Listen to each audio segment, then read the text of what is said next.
22 years ago, New York's Jewish Week paper published an expose detailing years of sexual and physical abuse committed against minors by Rabbi Baruch Lanner, principal of a religious high school in New Jersey and local program director of the Orthodox Union's National Conference of Synagogue Youth.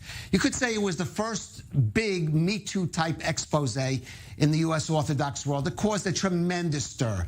Lanner was eventually sentenced to 7 years in prison. So when news broke that Lanner, while visiting Israel, had applied for citizenship here under the law of return and had been granted temporary residency, it raised an outcry. In response, Interior Minister Ayelet Shaked said she will not approve Lanner's request for citizenship when his current visa ends. And joining us now for more on this is Manny Waks, CEO of the NGO VoiCSA that deals with these issues. And Manny, I remember that Baruch Lanner case. It was huge when it broke 2 decades ago. You, of course, worked a lot with a case, Malka Life, a case would involve the extradition of an abuser. I wonder if there's any connection in that the Israeli government, seeing the outcry there, felt it had to act here in the Baruch Lanner case. Look, I mean, that case was certainly the Baruch Lanner case was a watershed moment in many ways for the Orthodox Jewish community in terms of dealing with this issue of sexual abuse.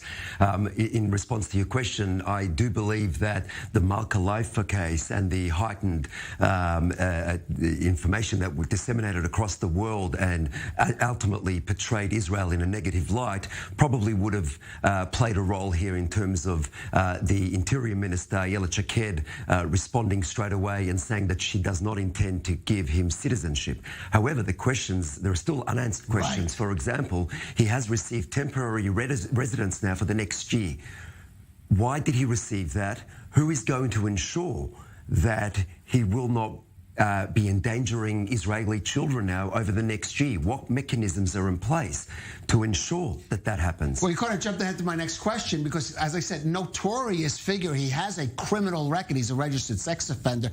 Why doesn't the state of Israel have some mechanism in place to prevent someone like that from even getting temporary residency? Why did it take a public outcry for the government to even realize this? That's the sad point at the moment, that if not for this public outcry, the question would have been, would he have received this citizenship? And if a different minister was involved, would that have happened? So this is an issue that I personally and my organisation has raised at the Knesset to address this issue. The law of return obviously is critical. It's important for the state of Israel, for Jews across the world to use Israel as a place of refuge, to come and live here under whatever circumstances they may choose. But to allow Israel to become a safe haven for criminals, for pedophiles, for this person, Baruch Lanner, as you rightly pointed out, not only was he convicted in relation to 2 girls, but the allegations are in relation to dozens of children. Many more. You know what? I just tell you my fear as a young journalist, going back to 1987, one of the first stories I wrote was about a suspected alleged sex offender. I'll say his name, Abraham Mondrowitz.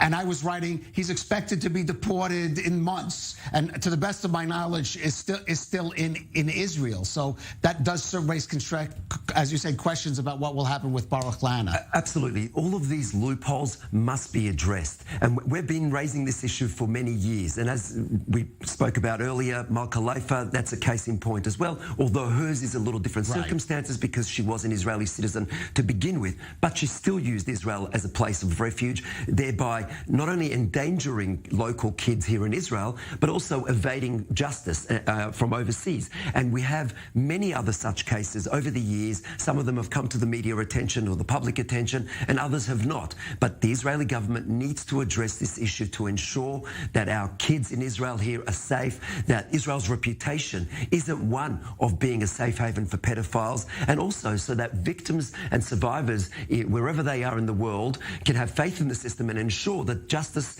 that they can pursue justice and hopefully to achieve some semblance of justice for themselves as well. Well, Manny Waks, I presume a VoiCSA will be one of those groups keeping an eye on this Baruch Lanner case and make sure, as you said, that the Interior Minister keeps to her word of not denying him citizenship here in Israel.